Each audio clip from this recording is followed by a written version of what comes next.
The Chair, Mayor and Councillors, thank you for allowing me to kōrero today. Ko Rebecca Robin Takuingawa.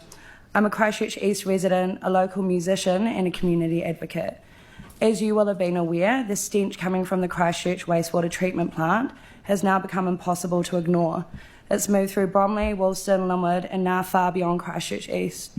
Residents living closest to the Bromley Wastewater treatment plant have been living with these impacts since the fire in 2021. This is not new. This has been ongoing for years. People are experiencing nausea and headaches. People are taking sick days. People are cancelling work. People are keeping their children indoors. And people are anxious because they do not know what they're breathing or when it will stop. My children and I have headaches. I've had burning in my throat for 2 weeks. I've had to cancel vocal lessons because I can't warm up my voice. We can't open our windows and we cannot hang our washing outside.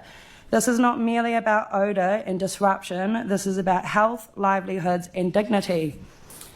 In early 2026, odour reports to Environment Canterbury and CCC have surged in the thousands. This represents a dramatic escalation.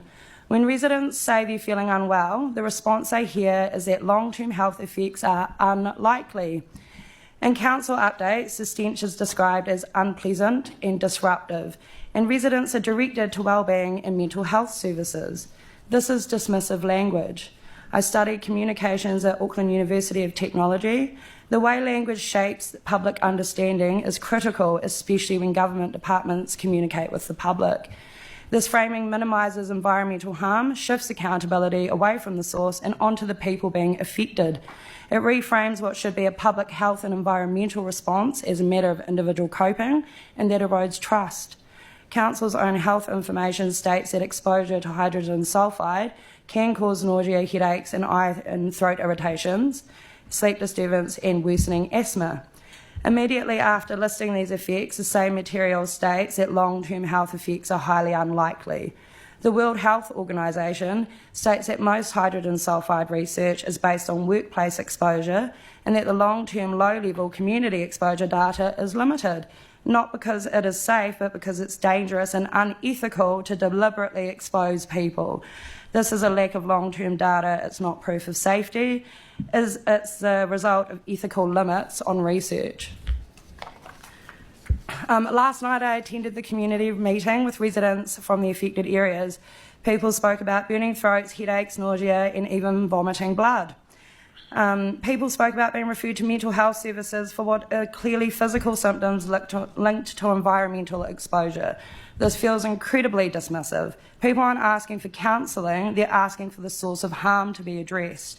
I want to acknowledge that Environment Canterbury have been on the ground over the weekend actively speaking with residents.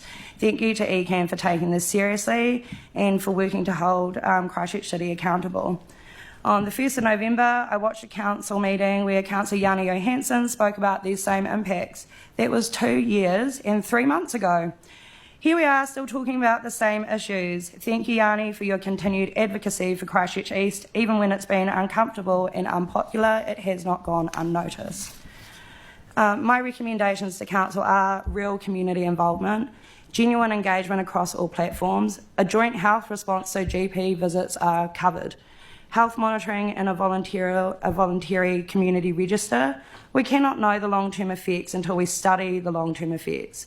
Is this the legacy this council wants to leave behind? Clean air should not be a luxury. Thank you. Thank you very much. That's very good.